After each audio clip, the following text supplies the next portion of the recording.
Dibawakan oleh penaja utama jelajah jiwa SME, Unify Business, rakan digital pilihan anda. Welcome back to Niagawani. Right now we're on the segment of Jiwa SME, whereas the global paradigm has shifted toward focusing on environmental, social and governance (ESG) and sustainability standards.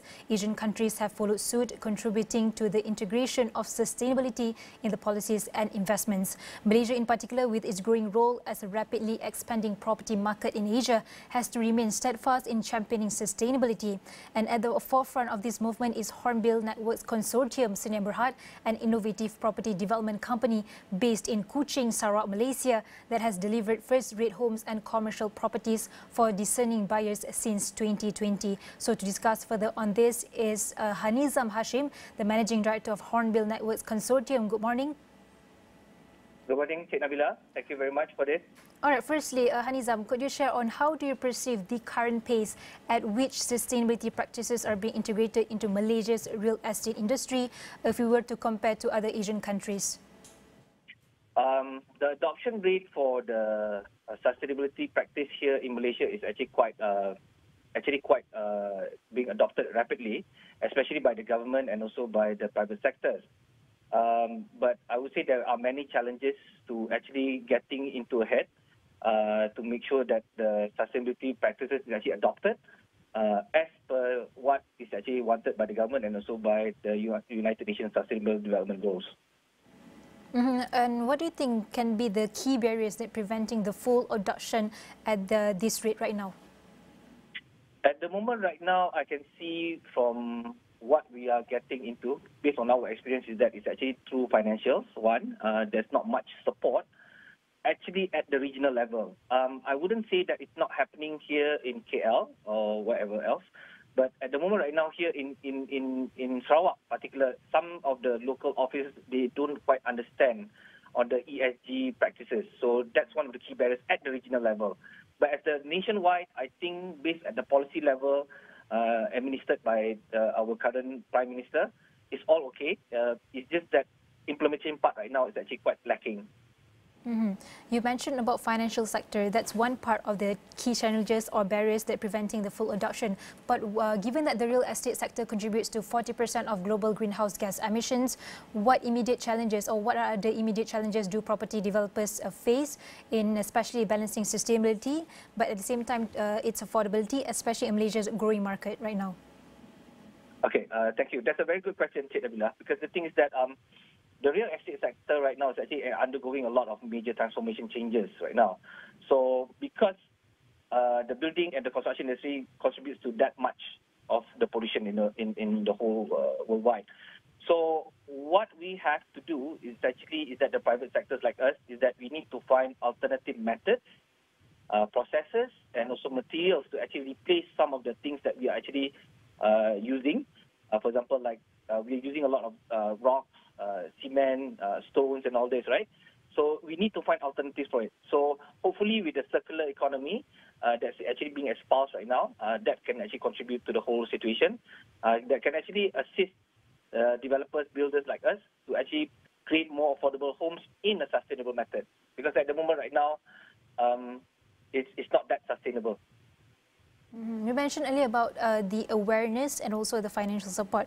But in terms of awareness, how can actually NGOs or maybe the governments can actually prepare all these developers, and what strategies can be implemented to actually give all these developers some kind of sufficient guidance and also support?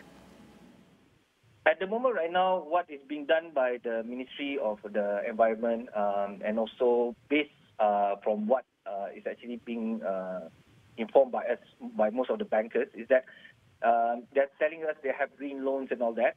So that's actually quite a good part.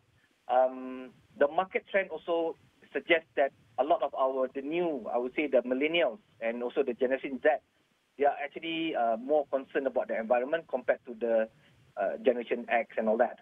So it's actually quite a good thing that's going right now.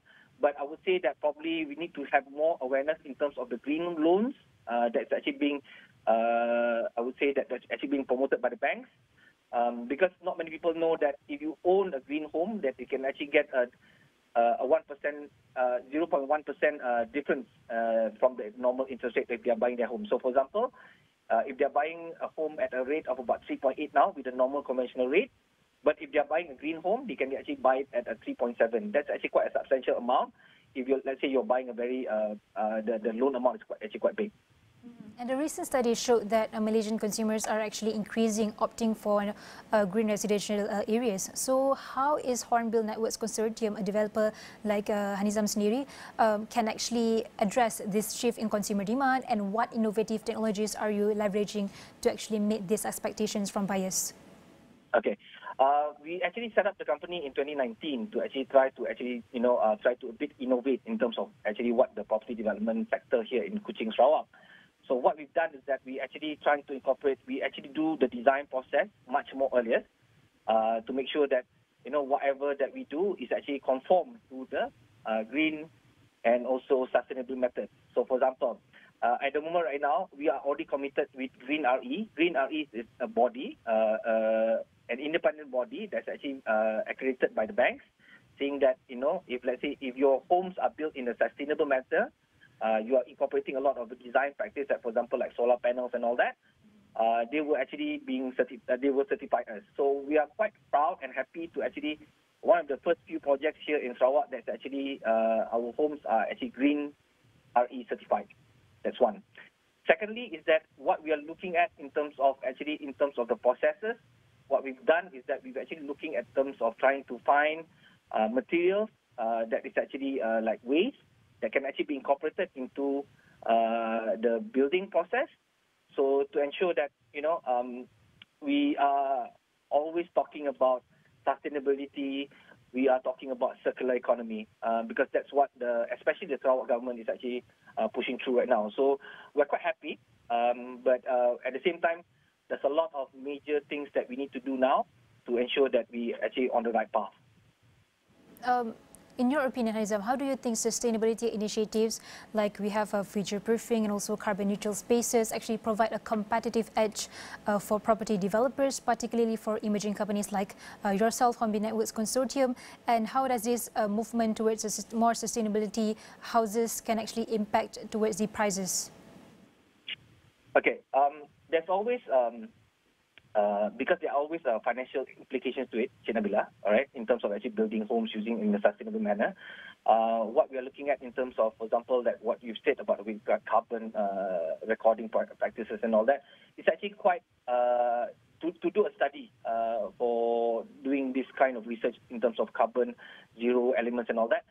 It costs at least 30 to 40,000 minimum for each project. So that's quite a substantial amount of money.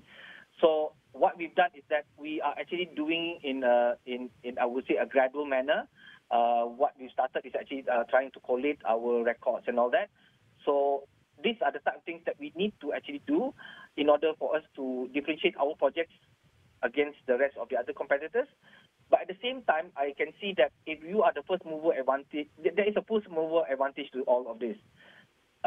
Because it takes a while, because the process is quite tedious in terms of actually, because you need to record, for example, your diesel usage, you need to record your water usage, you need to record your electricity usage. So that's actually quite a tedious process on the part of the staff to actually do it. But we can see that it's actually one of the reports that we actually need to actually provide to the public to show that we are in the right way of doing things in terms of actually making the homes more green, and to ensure that our carbon footprint is not, overloaded and all that.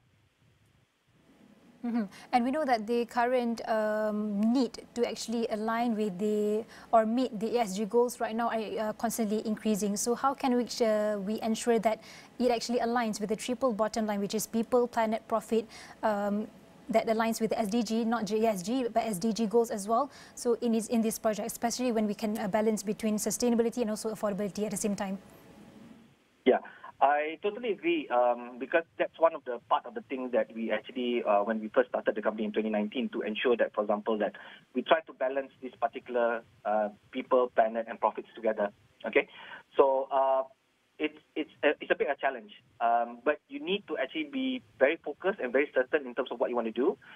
The good part about it is that our management, our board of directors is actually, I would say that probably they're very supportive in terms of actually going for this particular 3 Ps, to ensure that we have that harmony, to ensure that, our people is happy, the planet is also safe, and at the same time, we are still making money. But at the end of the day, for us, is that we still need a lot of support from the government and also from the banks to ensure that for people like us, like developers like us, that we are going very big in terms of the green technology like this, is being well supported. We are very consistent since 2019 in terms of what we want to do to ensure that the homes are sustainable for the people that we actually buying they are buying the homes with. Mr. Nizam, last one before we end this discussion. We have about 1 minute left. Looking ahead, what is your long-term vision for embedding sustainability into your business model, and how do you foresee the Malaysian property sector evolving in terms of sustainability over the next decade? Okay, I would say that probably because property development, because a home is actually a part of what you have in your life. So to actually have a green home, that will also be one of your aspects that you can actually choose to actually, be more sustainable in the manner right now. So embedding that into our business practice has been in day one for us. So that's not a big of an issue. But what I can see is that what we wanted to do when we first started the company is that we want to leave a legacy to ensure that, the building industry is run in a more sustainable manner. Because at the moment right now, it's really not sustainable, because you can't really go on and digging rocks and blowing up mountains to actually get all these rocks and all that. So it's actually not good for the environment. So at the same time, we can't actually go on and cutting trees all over the place, And even though we are cutting trees in terms of our development and all that, but we will try to green it. So we want to make sure that there is the legacy for our home buyers and also for our stakeholders to ensure that at the end of the day, we are all living in the same planet like this, right? So we just hope that we are able to actually contribute to the environment and also at the same time make people happy, and at the same time for us also that profit plays into play. So I think that's what I would think that that's what we envision, Cik Nabila. So as far as the industry is concerned, we have a responsibility to the environment. I think most of our my friends and colleagues in the housing development industry, they are all aware of it. So they are taking their time because we are trying to find the right technology that we can actually use in our particular industry. All right, thank you so much to Nizam Hashim, the Managing Director of Hornbill Networks Consortium. Thank you for your time and for your insights and how we can actually balance between affordability and sustainability, especially in real estate. And more coming up tomorrow. Be sure to tune in to Niagawani every day, 9 a.m. And I think that's all for now for today on Niagawani. My name is Nabilah Khalida. Thanks for watching. Dibawakan oleh penaja utama jelajah jiwa SME, Unify Business, rakan digital pilihan anda.